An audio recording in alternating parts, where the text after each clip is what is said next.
Hello students, I am Dr. Vinod Kamble. In this video, we are going to see a letter requesting to the bank for granting overdraft facility. इसका मतलब कि हमारा current account एक particular bank के अंदर है और वो बैंक से हम लोग ओवरड्राफ्ट फैसिलिटी लेना चाहते हैं।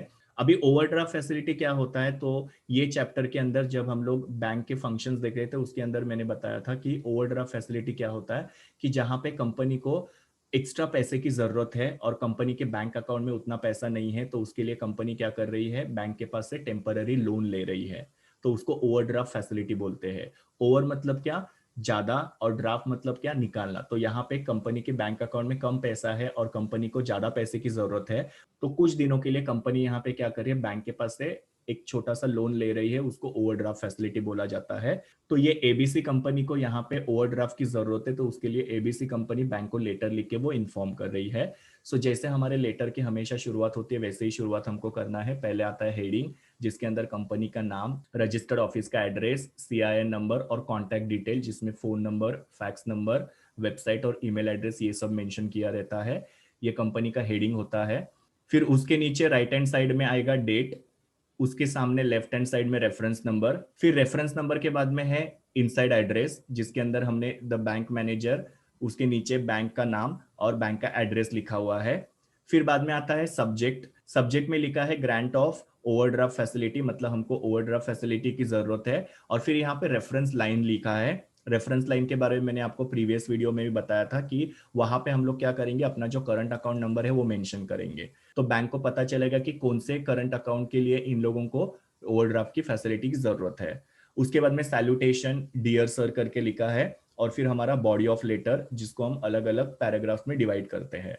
तो पहले पैराग्राफ में क्या लिखा है देखो, कि हमारी कंपनी जो है उसका आपके बैंक के अंदर लास्ट 5 सालों से करंट अकाउंट है, और ये करंट अकाउंट का नंबर जो है वो सो एंड सो है करके यहाँ पे लिखा रहेगा।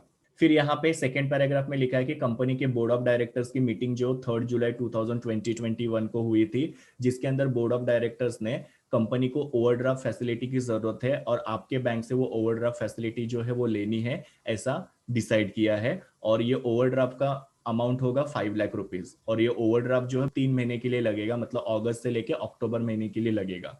तो ऐसा पूरा यहाँ पे डिटेल जो है वो मेंशन किया हुआ है। फिर यहाँ पे थर्ड पैराग्राफ में उन्होंने रीजन मेंशन किया है कि उनको ओवरड्राफ्ट की जरूरत क्या है। तो यहाँ पे लिखा है कि हमारी कंपनी जो है, मतलब ये जो एबीसी कंपनी है, ये कंप्यूटर्स मैन्युफैक्चर करती है, और ये कंपनी को एक लार्ज एक्सपोर्ट ऑर्डर मिली है, और उसके लिए कंपनी को यहाँ पे ओवरड्राफ्ट की जरूरत है, ताकि कंपनी जो है वो ये एक्सपोर्ट की जो ऑर्डर है उसके लिए रॉ मटेरियल वगैरह परचेस करना या दूसरे जो भी रिक्वायर्ड चीज है वो सब कंपनी परचेस कर पाए।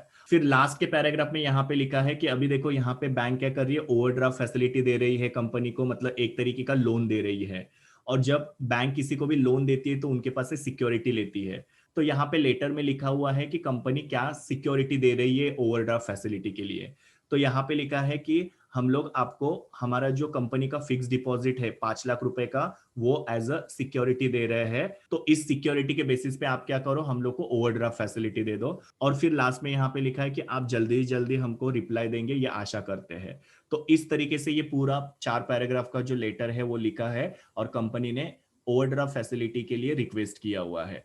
जहां पे सबसे पहले लाइन में लिखा हुआ है कि हमारे कंपनी का करंट अकाउंट जो आपके बैंक में लास्ट 5 सालों से है, हमारे कंपनी का बोर्ड ऑफ डायरेक्टर का मीटिंग हुआ था, जिसके अंदर कंपनी को 5 लाख रुपए ओवरड्राफ्ट की जरूरत है, और वो ओवरड्राफ्ट जो है वो 3 महीने के लिए लगेगा, मतलब अगस्त से लेके अक्टूबर महीने के लिए लगेगा। तो उसके लिए ये ओवरड्राफ्ट फैसिलिटी आपके बैंक से लेने का बोर्ड ऑफ डायरेक्टर ने डिसाइड किया है। फिर नेक्स्ट पैराग्राफ में लिखा है कि ये जो एबीसी कंपनी है, तो वो एक कंप्यूटर मैन्युफैक्चरिंग कंपनी है, और ये कंपनी को एक बड़े से एक्सपोर्ट की ऑर्डर मिली है, जिसके लिए उनको वर्किंग कैपिटल की रिक्वायरमेंट फुलफिल करने के लिए ओवरड्राफ्ट की जरूरत है। फिर लास्ट पैराग्राफ में उन्होंने बताया है कि ये जो ओवरड्राफ्ट है इसके लिए हम लोग आपको कंपनी का जो 5 लाख रुपए का फिक्स डिपॉजिट है वो आपके पास एज अ सिक्योरिटी रख रहे हैं। तो ऐसा ये लेटर है। फिर बाद में हमारे जो कॉमन लाइंस होते हैं कि यहाँ पे लेफ्ट हैंड साइड में थैंकिंग यू, और राइट हैंड साइड में yours faithfully for ABC company limited. फिर जो भी ऑथोराइज पर्सन है उनकी सिग्नेचर, उनका नाम और उनका डेजिग्नेशन। सो ये एक लेटर हो गया। नाउ दूसरा लेटर है letter requesting a bank to issue letter of credit. अभी लेटर ऑफ क्रेडिट क्या होता है वो पहले हम लोग समझते हैं। जब भी हम लोग किसी भी दूसरे कंट्री के पास से गुड्स को इंपोर्ट करते हैं, मतलब हम लोग किसी दूसरे कंट्री के पास से गुड्स खरीद रहे हैं, तो वहां पे कैश में पेमेंट नहीं होता है या चेक में पेमेंट नहीं होता है। जब इंटरनेशनल ट्रेड होता है, इंटरनेशनल ट्रेड मतलब दो देशों के बीच में जब बाइंग एंड सेलिंग होता है, तो उसके अंदर जो एक्सपोर्टर होता है जिसके पास से हम लोग गुड्स खरीद रहे हैं, वो इंपोर्टर को लेटर ऑफ क्रेडिट की डिमांड करता है। लेटर ऑफ क्रेडिट जो होता है वो एक तरीके का पेमेंट का मेथड है, जिसके अंदर ये लिखा रहता है कि जब एक्सपोर्टर इंपोर्टर को गुड्स देगा, मतलब हमको वो जो एक्सपोर्टर है वो गुड्स देगा, तो हमारी जो बैंक है, मतलब इंपोर्टर की जो बैंक है वो एक्सपोर्टर को पेमेंट करेगी। तो ऐसा ये लेटर ऑफ क्रेडिट के अंदर लिखा रहता है। और इंटरनेशनल ट्रेड के अंदर ज्यादातर लेटर ऑफ क्रेडिट की डिमांड की जाती है। यहाँ पे कैश में पेमेंट नहीं होता है या फिर यहाँ पे चेक में वगैरह पेमेंट होता नहीं है, लेटर ऑफ क्रेडिट के थ्रू यहाँ पे पेमेंट दिया जाता है। तो जब भी आप सामने वाले को ऑर्डर देते हो गुड्स के लिए, तो वो ऑर्डर के साथ साथ आपको लेटर ऑफ क्रेडिट भी देना पड़ता है। और ये लेटर ऑफ क्रेडिट कौन देता है? इंपोर्टर की बैंक इंपोर्टर को देती है, और इंपोर्टर जो है वो लेटर ऑफ क्रेडिट जो होता है वो एक्सपोर्टर को देता है। फिर एक्सपोर्टर वो लेटर ऑफ क्रेडिट के ऊपर लोन लेता है, गुड्स को बनाता है और इंपोर्टर को गुड्स देता है। फिर बाद में जब एक्सपोर्टर इंपोर्टर को गुड्स देगा, तो इंपोर्टर की बैंक जो है वो एक्सपोर्टर को पेमेंट कर देगी। तो इस तरीके से यहाँ पे पूरा ट्रांजैक्शन होता है। तो इंटरनेशनल ट्रेड के अंदर लेटर ऑफ क्रेडिट जो होता है बहुत ही इंपॉर्टेंट रोल प्ले करता है।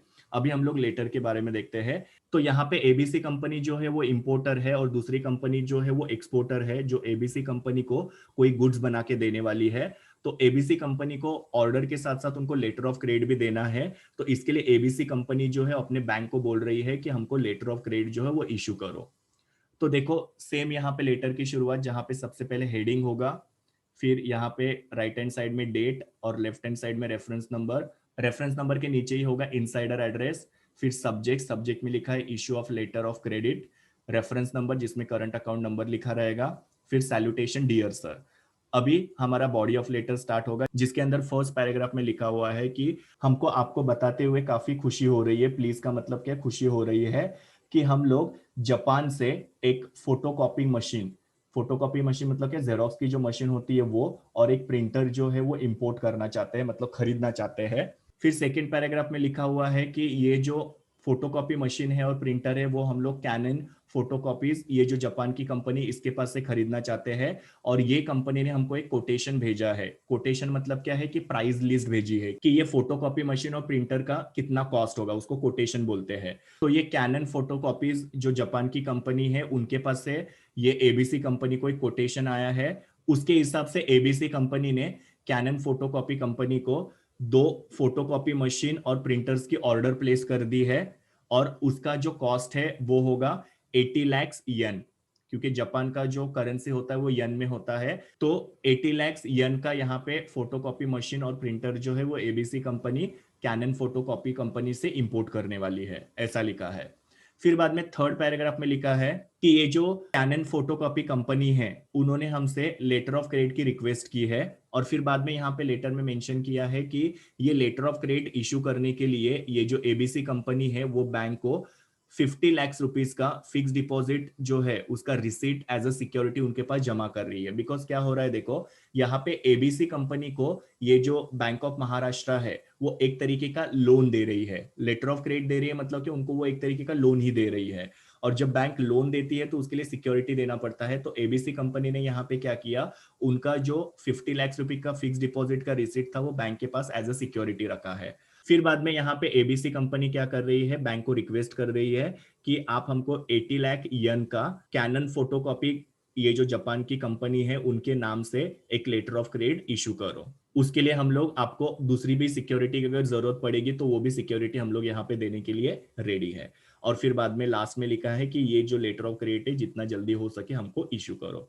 तो इस तरीके से यहाँ पे ये लेटर लिखा है। यहाँ पे फर्स्ट पैराग्राफ में लिखा है कि जो एबीसी कंपनी है वो जापान से फोटोकॉपी मशीन और प्रिंटर इंपोर्ट करना चाहते हैं। और उसके लिए उन्होंने कैनन फोटोकॉपी, ये कंपनी जो है जापान की, उनके पास से कोटेशन मंगाया है। और उसके हिसाब से उन्होंने वो कंपनी के पास दो फोटोकॉपी मशीन और प्रिंटर की ऑर्डर जो प्लेस कर दी है, जिसकी कॉस्ट है 80 लाख येन। फिर बाद में लिखा हुआ है कि ये कैनन फोटोकॉपी कंपनी जो है उनको एक लेटर ऑफ क्रेडिट की जरूरत है।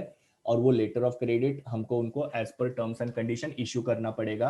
ये लेटर ऑफ क्रेडिट इशू करने के लिए एबीसी कंपनी जो है वो बैंक के पास 50 लाख रुपीस का फिक्स डिपॉजिट का रिसीट जो एज अ सिक्योरिटी सबमिट करने वाली है, तो यहाँ पे एबीसी कंपनी रिक्वेस्ट कर रही है कि आप हमको 80 लाख येन का कैनन फोटोकॉपी कंपनी के नाम से एक लेटर ऑफ क्रेडिट इशू करो, और उसके लिए जो भी दूसरी सिक्योरिटी की जरूरत पड़ेगी वो भी सबमिट करने के लिए एबीसी कंपनी रेडी है। और ये लेटर ऑफ क्रेडिट जितना जल्दी हो सके उतना हमको इशू करो करके एबीसी कंपनी ने ये बैंक ऑफ महाराष्ट्र को रिक्वेस्ट किया है। तो ऐसा ये लेटर है। फिर बाद में हमारी कॉमन चीज है कि यहाँ पे लेफ्ट हैंड साइड में thanking you, right hand side में yours faithfully for ABC company limited, फिर यहाँ पे ऑथोराइज सिग्नेचर, उनका नाम और डेजिग्नेशन। तो इस तरीके से इस वीडियो के अंदर हम लोग ने देखा कि किस तरीके से ओवरड्राफ्ट की रिक्वेस्ट करने के लिए कंपनी जो है बैंक को लेटर लिखती है, और दूसरा लेटर ऑफ क्रेडिट की रिक्वेस्ट के लिए एक कंपनी बैंक को किस तरीके से लेटर लिखती है। Thank you students, please do like, share, comment and subscribe to my YouTube channel, and also recommend my channel to your friends. We will meet in the next video.